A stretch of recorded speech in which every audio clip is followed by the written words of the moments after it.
Magandang araw po, welcome po sa aking channel, Love9 TV. Patalas sa 10. Meron po ba kayong mga properties na napapabayaan or non-performing assets? Plan nyo ibenta, pero wala kayong oras sa pagbibenta nito. Kung ito'y pagkakatiwala nyo po sa amin, tawag lang po kayo sa aking numero. Usap po tayo. Gawan ko po ng video for free. Yes, libre po. Wala po kayong babayaran. Tutulungan pa namin kayong mabenta ang inyong property. Kami na po bahala sa marketing, sa boosting, or paid ads. Even sa tripping, hindi na po kayo mapapagod sa pag-entertain ng mga buyers. Kami na po bahala sa lahat. Tawag lang po kayo. Nandito po tayo ngayon sa Nasugbu, Batangas kung saan meron po tayong bagong video presentation. Isang residential property nasa loob po ng isang exclusive subdivision na Batulao Artscapes.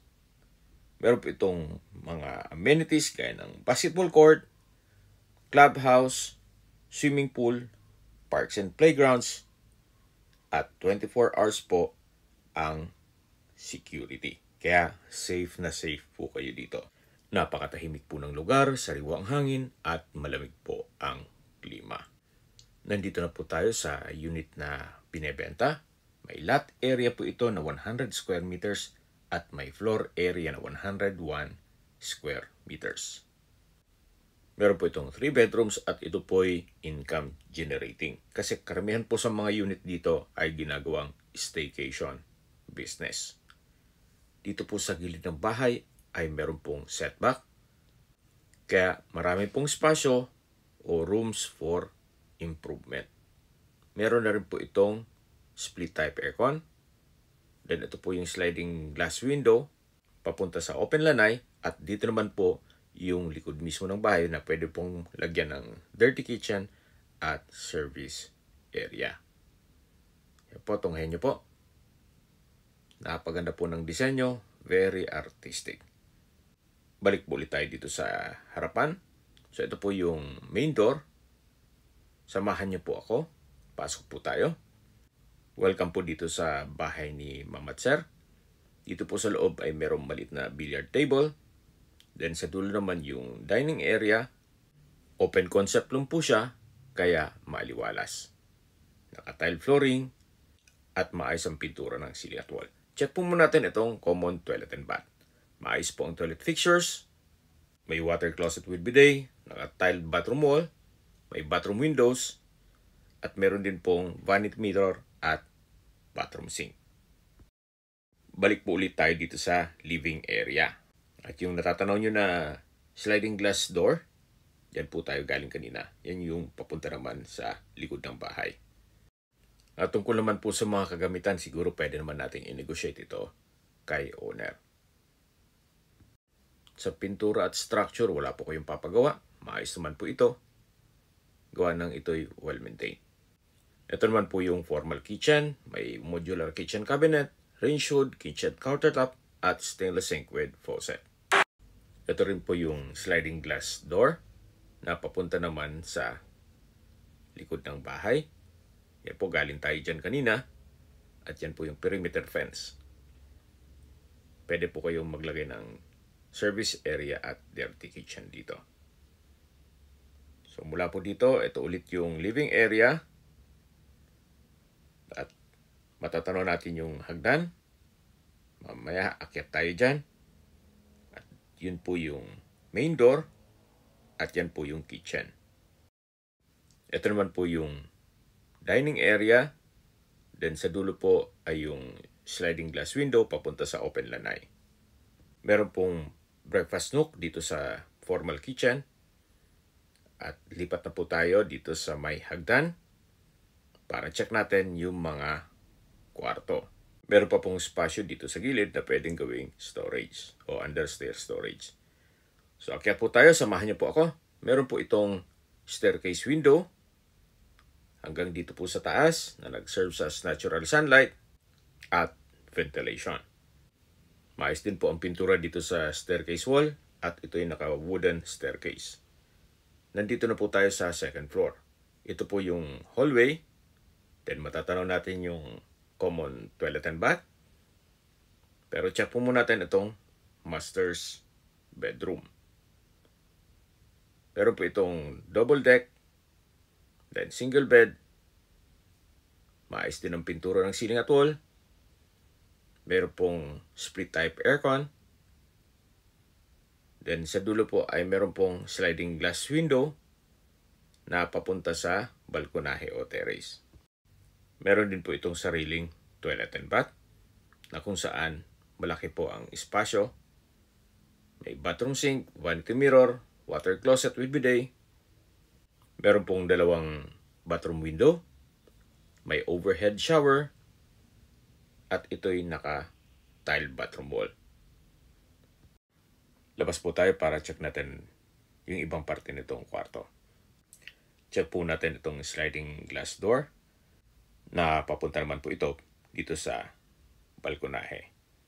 Ito po yung likod na parte ng bahay. Diyan sa baba, diyan po tayo galing kanina. Itong natatanaw niyong highway, yan na po yung mula Tagaytay papuntang Nasugbo.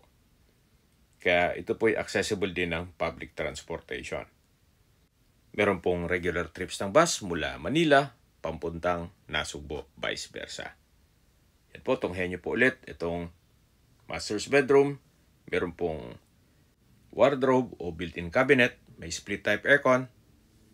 At gaya po ng nasabi ko sa inyo kanina, tungkol naman sa mga kagamitan, siguro i-negotiate na lang natin kay owner. At dito naman po yung kabilang kwarto. Sa spasyo, sakto lang. Hindi naman siya ganun kaliit at hindi naman ganun kalaki. Naka-tile flooring, maayos ang pintura ng ceiling at wall. May split type aircon. Meron din pong glass window. At wardrobe. From floor to ceiling po yan. Labas po tayo. So dito naman po yung common toilet and bath. Na kung saan halos same design lang po nung kabilang banyo. May bathroom sink, water closet with bidet, overhead shower, bathroom window, at ito'y naka-tiled bathroom wall. Labas po tayo. Ito po ulit yung hallway. At dito naman po tayo sa third bedroom. Ito pong third bedroom ay malaki din ang espasyo. At meron pong wardrobe. May dalawang glass window. At meron pong access door papunta dito sa balkonahe o terrace. Meron din po itong split type aircon. At dito naman po yung balkonahe kung saan matatanong nyo naman yung mga kapitbahay. Summarize ko lang po sa mga nag-skip ng video. Ito pong property ay nasa Batulao Artscapes. May lot area na 100 square meters at may floor area na 101 square meters. Meron po itong 3 bedrooms, 3 toilet and bath. At meron pa pong espasyo sa likod ng bahay na pwedeng paglagyan ng dirty kitchen at service area. Kumpleto rin po ang amenities gaya ng clubhouse, swimming pool, basketball court, parks and playgrounds at marami pa pong iba. Yung first part ng video, yun po ang mismong clubhouse. At tungkol naman sa security, 24 hours po ang roving guards dito. Ito po ay accessible ng public transportation gawa ng ito pong subdivision ay along Tagaytay Nasugbo Highway. Yan po yung second bedroom, ito yung first bedroom, at dito na po tayo sa hallway na papunta dito sa hagdan na meron pong malaking glass walls and windows na nag-serve as natural sunlight dito sa staircase. Napakaganda po ng disenyo. Baba na po tayo, samahan niyo po ako. Mula po dito sa kalagitnaan nitong hagdan, matatanaw na ang living area. Pati yung access glass door papunta sa likod ng bahay. Then yung dining area. Tunghayan niyo po bago natin tapusin ang video. Napaganda po ng disenyo. Wala pong partition. Open concept lang ito. Mula po dito sa living area, dito po yung common toilet and bath. Na kung saan na-present ko na yun kanina. Then, ito po yung main door. Paglabas nyo po ng bahay, ganito po ang magiging view na napakaliwalas. Napaganda ng community. Habang maglilibot po tayo ulit, pag-usapan na natin ang distance, location, at travel time. Kung familiar po kayo sa Welcome Arc ng Nasugbo, ang distance is 3.4 kilometers at ang travel time is 5 minutes. Mula naman po sa Twin Lakes, isa sa pasyalan sa May Tagaytay, ang distance is 5.3 kilometers at ang travel time is 8 minutes. Mula naman po sa bayan mismo ng Nasugbo, at malapit din ang mga beach resort, nandun din po ang public market, groceries, schools, banks, remittance center, church, schools, at hospital. Ang distance is 28.7 kilometers at ang travel time is 35 minutes. Yan po yung lagi kong binabagit sa aking video na dapat nyo i-consider sa paghanap ng property, yung meron pong malapit na hospital. Hindi ko naman po sinasabing sakitin kayo, yan naman po for emergency purpose lang naman. At mula naman po sa Tagaytay Rotonda, ang distance is 18.6 kilometers at ang travel time is 50 minutes. Mula naman po sa Manila o sa airport, ang distance is 74.1 kilometers at ang travel time is 2 hours and 32 minutes. Sa presyo na po tayo, binebenta po ito ni owner sa halagang 8.5 million pesos. Kung may mga katanungan po kayo, tawag lang po kayo sa aking numero. At sa mga kababayan naman natin nasa ibang bansa, meron po akong Telegram. Sa mga iPhone user man, may iMessage. Meron din pong Imo, Skype, Viber at WhatsApp. Same number lang po, 0917-316-3399. Sa mga nagtatanong naman po ng aming Facebook, meron po aming Facebook page na Nov9 TV at Facebook Reels Video. Meron din pong TikTok at Instagram. May ibang YouTube channel kami na Nov9 TV channel at Nov9 TV Listings.